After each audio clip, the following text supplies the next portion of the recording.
जय गिरिराज जी दोस्तों, आपका स्वागत है मेरे चैनल पर। तो कैसे हैं आप लोग? मुझे उम्मीद है आप सब अच्छे ही होंगे।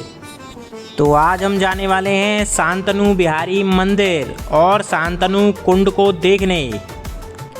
चलिए मैं अब आपको विस्तार से बताता हूँ इसके बारे में। शांतनु कुंड की कहानी मुख्य रूप से महाराज शांतनु से जुड़ी है, जो महाभारत के एक प्रमुख पात्र और भीष्म पितामह के पिता थे। यह कुंड मथुरा और गोवर्धन के बीच सतोहा नामक गांव में स्थित है और एक धार्मिक रूप से प्रसिद्ध स्थल है।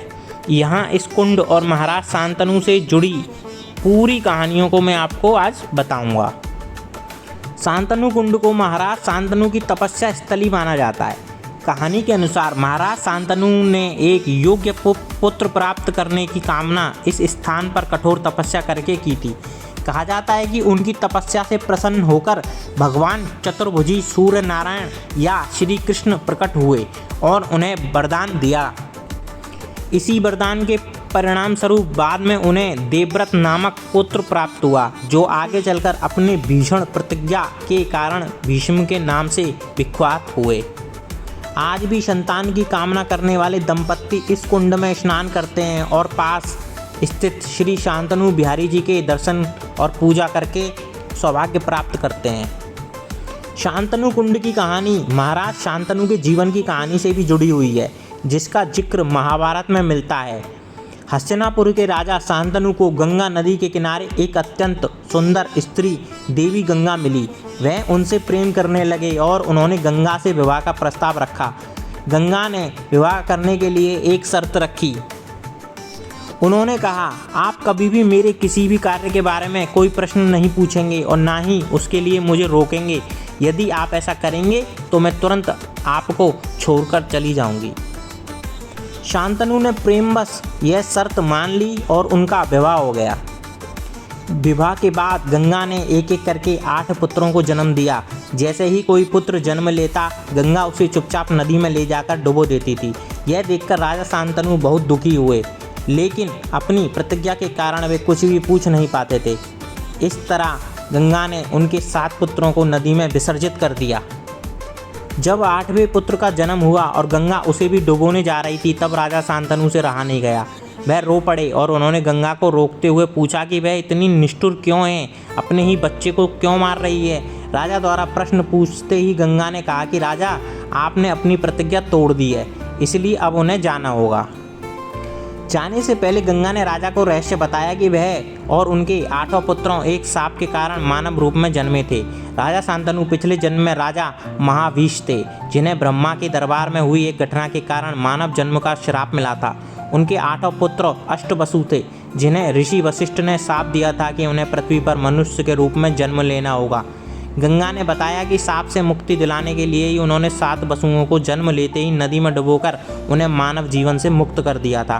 8वां पुत्र प्रभास नामक वसु था, जिसे लंबा जीवन जीने और निसंतान रहने का शाप मिला था। गंगा ने कहा कि इस पुत्र को वह अपने साथ ले जा रही है ताकि उसे वेदों और युद्ध कलाओं से पारंगत कर सके और सही समय आने पर उसे राजा को सौंप देगी। इतना कहकर देवी गंगा 8वें पुत्र देवव्रत, जो बाद में भीष्म पितामह कहलाए, को लेकर अंतर ध्यान हो गई। यह स्थान भगवान कृष्ण की लीला ब्रज 84 कोस का एक महत्वपूर्ण पड़ाव है। यह कुंड महाराज शांतनु के तप और उनकी पुत्र प्राप्ति की कथा से जुड़ा होने के कारण संतान प्राप्ति के लिए विशेष रूप से पवित्र माना जाता है। तो दोस्तों, आप देख सकते हो, ये है मुख्य द्वार। यहाँ से आप सतोहे के अंदर घुसते हो और ये आप देख रहे हो सामने बोर्ड जिस पे लिखा हुआ शांतनु कुंड। यहीं हमें जाना है। और इधर जो जगह ये थोड़ी सी दिख रही है आपको, यहाँ पे आप अपनी गाड़ी पार्क कर सकते हैं, क्योंकि इसके आगे का रास्ता बहुत ही छोटा है।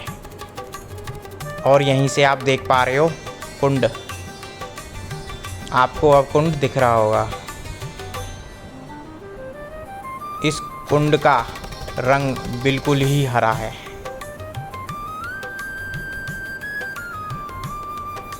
ये है मंदिर की चोटी, ये है वो दिव्य कुंड। आप देख सकते हो कितना शांत, कितना कोमल और पूरा का पूरा हरे रंग का। कितनी ही मनमोहक जगह है। ये आप पेड़ देख रहे हो, ये हैं कुंज गलियाँ।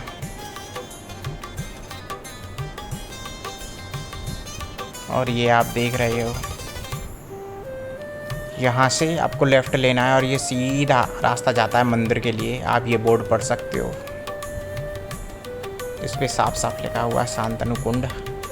और ये ब्रिज के ऊपर से ही आपको चलना पड़ेगा। और कुछ सीढ़ियाँ हैं, ज़्यादा तो नहीं है, 25-30 सीढ़ियाँ होंगी, जिस पे आप आसानी से 2 से 3 मिनट में चढ़ सकते हो। और ये आप देख रहे हो बहुत ही बेहतरीन व्यू। और ये मेरे साथ मेरे छोटे भाई हैं जो मेरे साथ आए थे, कह रहे थे भैया हम भी चलेंगे, हमें भी दिखा दो ये मंदिर।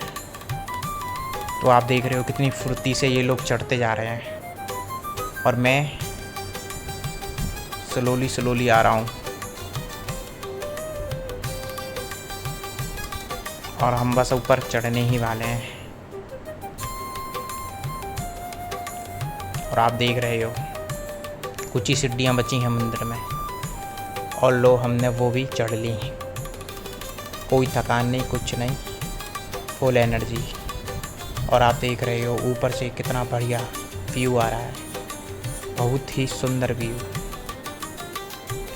जब आप यहाँ आएंगे तो ऊपर से आपको कुछ इस तरह का नज़ारा मिलेगा। ये आप देख रहे हो बीच में ब्रिज है, और ये आप देख रहे हो कितने सारे पेड़, हरे रंग का पानी, सबसे ऊंचा मंदिर यहाँ का। कितना भव्य व्यू है। यहाँ पे कुछ ईंट वगैरह, मसाले वगैरह, सीमेंट वगैरह पड़े हैं। शायद यहाँ पे दीवार बनने वाली है या कुछ काम हो रहा है। ये आप देख रहे हो, हम जब पहुँचे थे तो मंदिर बंद था और मंदिर खुलने में काफ़ी टाइम लगने वाला था, तो हमने बाहर से ही बना लिया है। और आप ये देख रहे हो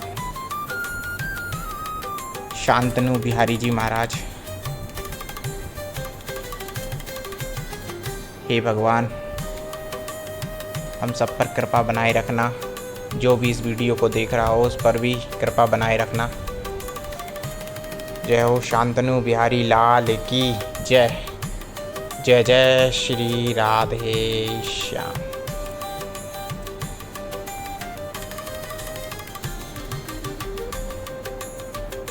बहुत ही सुंदर नज़ारे, ऐसा मंदिर और ऐसा नज़ारा आपने कभी पहले नहीं देखा होगा।